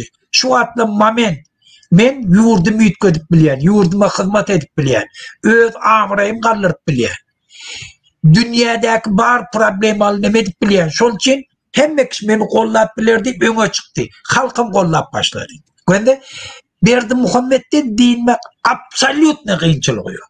Absolutne. Dine biz bırak ağzı ver olmalı. Biz burada da düşünmeli. Halkın beyafiydi. Men kaharımdan hem yok orada. Men şahsi beyafiydim hem yok orada. Şol için bir bana tövse de halkın beyafiydi düşün. Men tesim çıkarmayan deyip bilmeli şonda. Öne çıkan aktivistler şon deyip bilmeli. Ben şun kun Berdi Muhammed'in politiklerinin 30 ýylyň içindäki döreden mekanizmini şikest getirdik. Birinciden o kultuny dövdük diktatörün. Indi haramdada diye, ön haramdada diýmek da ulu bele. Indi arkaýyn hemme kişi boldy. Yani o halkın Berdimuhamedden korkma kultun dövdük. Şuun kun Putin'in kultunu eýen dövdüler. 200.000 tane adam bar kol çekti. Putin gitmeli. Hiç kim diýbilen. Urş yatırmalı. Urş adım tölerinde türmede yatıyla şu an. Türmeye battılar. Şuun kun ahleke kol çektiler. Men ştada yaşayan, men Orson Graj'dani Putin gitmeli. Putin gitmeli. Urş yatırmalı. Yurdu talim elledi. Sen bokun eme yalandan Avrupa eğitti beytti. Bizi betbakt dedi otik. Maşinin bahalarına çıkardı. Biz dünya bilen ağrıqatına çıkaşacaktık. Şu kultun dövdüler. Şu korkusun dövdüler. Şimdi Putin'e çıkın. Putin triyapka. Bir de Berdimuhamed'in kultun dövdük. Ol bir haramdada. Halkın eneden noğun eyyam haramdada diktiyor. Şol için Berdimuhamed'in hiç illi direvi yok. Absolut hiç. Ne kanun esasında, ne vicdan boyunca, ne din boyunca, ne hiç tat boyunca. Yani şu adam gelip bir çağa da düşündürülmeye men etyen işim doğurdu. Men devlet dolandırış prensibim doğurdu. Haçanım yegerleri gelip Aşgabat şehrine belli restoranın içinde gövreli ayalı vurup bütün dünya jar bolup oty. Şoňa näme jogap berdi şu karamlar. Şol için Berdimuhamedden din makmak dine bir begot bar. Olan biz ağzı verip olmalı, halk korkusuna ayırmalı, köçe çıkmalı kanun esasında. Şunu bolup biler, erteýen bolup biler, şu nadejdenin köçe neme çıkışı yana. Şol için biz dine güýjümiz bertirmeli, daşar ýurtda Berdimuhamed'in döreden mekanizmin dövmeli, hilelerini bilip hilelerinin öwüne geçmeli, olam näme? Bir aktivistlerimi gollap. Pul kömegini etmeli, şolar ruhlandyrmaly, halkymyz ruhlandyrmaly, ýeke däligini bildirmeli, etýän işimiz kanuny esasyndalygyny düşündirmeli. Bolle şu bir. Muhammed men böljek ştaýda Murada başda meni tertipsiz şey diýmesem gezek bermeýiňiz abi. Aha. Ama ştaýda diýjek bolarym halk öz pulunu özü iýsin pul bereni gerek däl hiç kime. Yarın ertir bir gün Allah nesip eder ana ýakynly ýurda barylmaly güni belli bolar berin mert bolup her kim öýüne barsyn dolanyp bolany. Bilen başalaryň arasynda. Esasy güç köpçülükde. Köpçülük boldukmy hiç kim bize goşulmaz. Çözülüşün gana aramızda azı bir çözülüşýäňiz bolsun diýer. Gan dökjek diýip berenler bardyr. Gan dökjek diýip berenler gaçmany deşik gözlerler özüne. İnşallah. Böyle Serdar şu atlım ortaýerin içine daşary ýurtun hiçin barana. Ortaýerin içine dedi orta. Biz barmak diýende bolupdyr. Halk başlaryny. Meselen Ayetullah Khomeini bardy İran'a. Meselen ol bir belli bir tarihi ýagdaýlarda belli bir şertlerde hawa bolup biler. Türkmenistanyň içinde bir şertler öte meselen azat taýlap geçiljek kim gatnaşyp bilir bar. Çolup bar. Ýöne halkyň aýaga kalkda. Halk aýaga kalsa sen bary bilersin. Men onu diýjek bolamam. Olary bolýar. Hiç kaçan bolmady diýenler, ertir bolmaz diýen güwän. Allah bol diýdimi bolar. Yeter ki bunlar Allah'a iman etsin diýip. Bu kadar galanyny gorkmasynlar. Kur'an-ı Kerimde ýazylan süreleriniň bir näçesine gaýtalanýa imanly bendeler 10 bolsun, 100 düşmana höttegelerler. 20 bolsun 200 düşmana höttegelerler diýip Allah'ın Kur'an-ı Keriminde var. Yeter ki Allah'a iman bolsun. Inanç olsun. Halis Allah mukaddes göreşdigine inanç olsun. Watany goramak mukaddestir. Bereke. Anamsız işledik bolmar. Goramak mukaddestir. Bütün dinlerde de esas hem bizim dinimizde de mukaddestir. Demokratiyada hem mukaddestir. Konstitusiýada hem şuna ruhsat berýär. Sen elini avtomat trapkalar alma. Sen gönü çık. Ýöne çykanyň bilen garşyňa hökümeti goraýan iki tane sansyk bolmasynda olaram geçip halkyň tarapynda bolsun. Men berdim Muhammed'in tohumu däl, men berdim Muhammed'in däl familiýam diýsin. Şonu düşünsün. Doğru mi? Ya ola da cinayet edip mi ya? Berdimuhamed'in oğlu bolsun, aktygy bolsun. O hakkı yok, halkın baylığını oğurladı. Men bir kelleme gowy pikir geldi. Onun birinde nesip bolsa toparmazlar Murada. Taşır osan makul görünse Murada öýdi aýdar köpçüligi şonda gowy bolarmy hadin. Kapayaly wagtymyzdan beter gitdi. Muradaň wagty ýok, sagat ýok. Oğlum vardır. Havalın edildeşler polemik kutarmaya näme diye utulan garaja doymaz diye yine garaja turuveriyor. Biz şoňa alakçy garajy ýeňençek takanza turuvermeli durmaly däl, ize dönmek ýok. Allah bir watan bir halk birdir. 40 menden azı birdir. Yani azı birliğin atasyny görkezes dünýä ýüzüne nesip bolsa inşallah. Sağ olun. Sağ olun. Hormatly watandaşlar, ine biz şu gepleşimi tamamlap barýar. Men şu gepleşigelen Muhammed Ağa Konstitusiýon Centrynyň wekili ýolbaşçy Serdar DBT Halk Hereketiniň agzasy, ýöneköy bloger, aktivist, građan aktivisti. Polşada bir topar ýa-ni jemi diýişler barýar. Türkmenistanyň gollap, Türkmenistan halkynyň, Türkmenistan kulturasynyň ýa-ni hemme işlerini alyp barýar. Hemmäňde köp-köp taňaýatyň ýöne bir zat bellek geçmeli. Biz agdy bir bolmaly. Hiç kim, ni Türkmenistан, ni DVT, ni DÜYC, hiç kim halky ö diýen zadyny etdirmeli. Halk ölçüler. Şoň üçin biz size aýdýar, siz özüňiz netije çykaryp özüňiz seredin. Ýöne bizim borjumuz size düşündirip, bu ýanky hemme zatlary çeýnäp düşündirip, sizin pikirinizi, ýanky öz pikirleriňizi pikir edýärli bizim o borjumuz. Indi başlaýçaklarym, hormatly watandaşlar, şu rejim ýykylyp barýar. Men hökümet işleyen bir topar adamlaryň pikirlerini eşdiýän, Türkmenistanyň içinde vilayetlarda işleyen, hekimliklerde işleyen adamlaryň pikirleri, ýöneköy adamlaryň pikirleri hemme tämaýdýar. Dogry ýeňillik Gurbanuly Berdimuhammedow. Boldy, bitdi, boljaw boldy diýdi. Indi halk bir vilayetin halk kalsada bunu gaçyk diye Türkmenistan ýenýär. Türkmen halky ýenýär. Biz ine 32 ýyllar şu diktatorlar halka garşy görüşüp, öz köşklerini, atlarına, itlerine, pişiklerine köşk kurup, ýadygarlyklaryny, itlerine, pişiklerine köşkler, ýadygarlyklar, medallar goýup, halkyň üstüne gülüp talap edildi. Wagt boldy. Turmaly, etmeli. Şu çalışmany biz geçmesek, Türkmenistanyň gidişi, öňe gidişi ýok. Biz şunu geçmeli. Bizim gitjek ýerimiz ýok. Ine şonu düşünmeli. Sen bazarda, ýa-ni mir bazaryna, dukanyna harytlaryny satyp otur.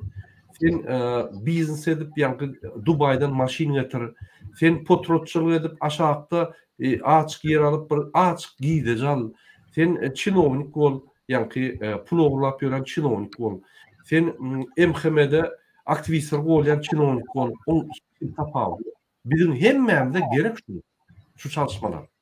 Şunu düşünün. Ine men Ýewropada otin hemme zat gülýärli. Hemme zat gülýärli. Polşalda bolsam, Polşalyan Mercedes, zat maşin, jaý, problema ýok. Men goşulýan. Sebäbi Türkmenistanyň men dogry anlaşylmagyň, watanymyň geljeği ýok, sen maňa watan gerek. Biz Türkmenistany biz şol dogry ýerimiz şol. Dogry anlaşylmamyz we ata-babalarymyz şol. Men niýede ýaşaýan, Amerikada ýaşaýan, her wagt Türkmenistany pikir edýän, her wagt şöyle adamlar pikir edýän. Ýagdaýym gowy bolsa da, siz hem şol ýa. Sen Amerikada bol.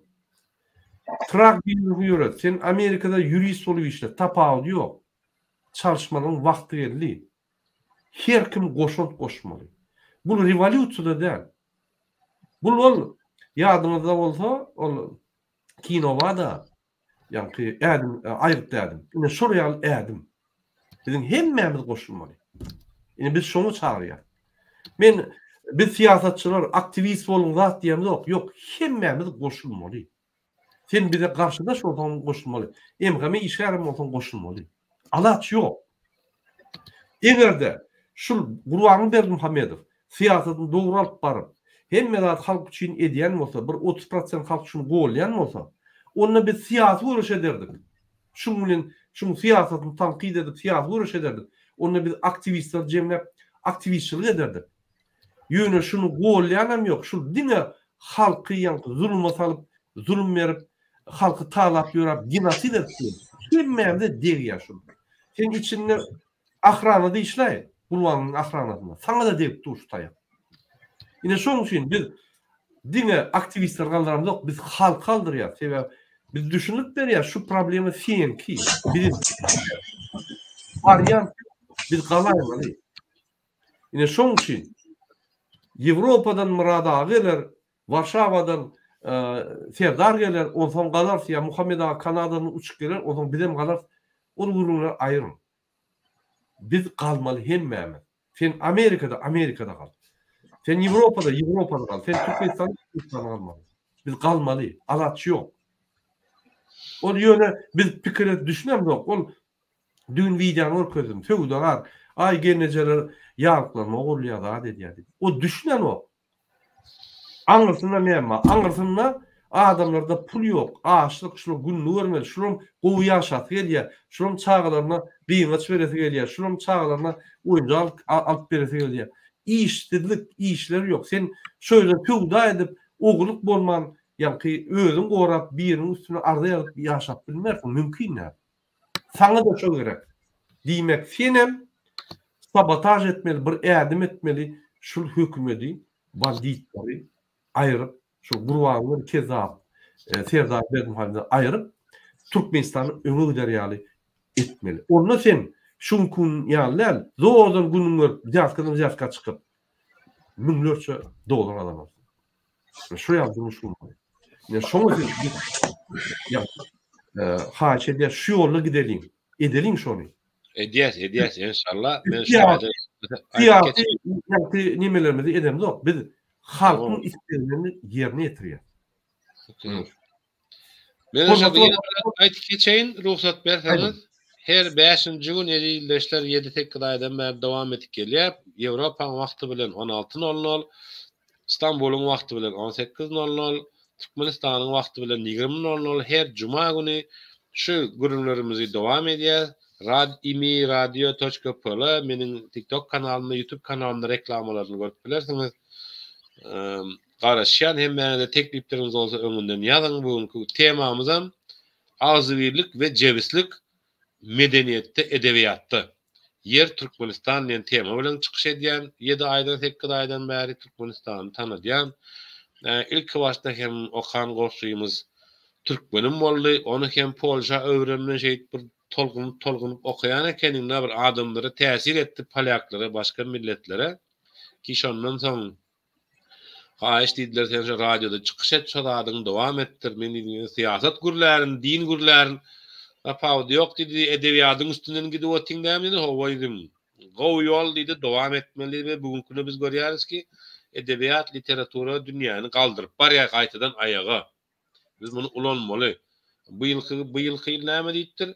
Mahtumulu Praga atamyzyň 300 ýaşy dolýar. Ol biziň hem atamyz Mahtumulu Praga. Biziň hem ata-babadan biz hem şoň nesillerden Mahtumulu Praga näme pähim paýhas ummany diýer. Okean znani diýer, okean mudrosti diýer da. Ve şu 300 ýyllygyny belki öňünden, belki soňundan, belki şogun bilemizak. Göne şu ýyl netip bola Mahtumuluň goşgularynyň biriniň hökmany suratda hasyl boljakdygyny ýa-da bir näçesiniň 300 ýyllyk arzuw yerine yetiramaly. Allah emanetçiňizden meňizem radioda garaşan. Aýdyn bolsun. Onda näme hormatly watandaşlar, Muhammed Ağa, onda bu torly efiri demokratiýa opozisiýasyny golýanyň üçin, bize maslahat berýäniň üçin, Türkmenistanyň özgörçlüklerine goşulmagy goşjak bolýanyň üçin köp taňaýakatyn size hemmemiz jazap arzu edýär we çal Türkmenistan'daki diktatör kovuk, adalet döşümüzü açıp, jipler minip, birine goňşuýan barıp hormat koyup, toýlar edip, birlerimizden agzy bir ýaşap, ösüp, bütün dünýä Türkmenin kimdigini görkezýärli. Şo günler bize bagly, şo günler gelsin. Allah'a. Ta onuň işiňizde üstünlük arzu etýär. Солидарность и единство — мощное оружие народов против зла. Sağ olun.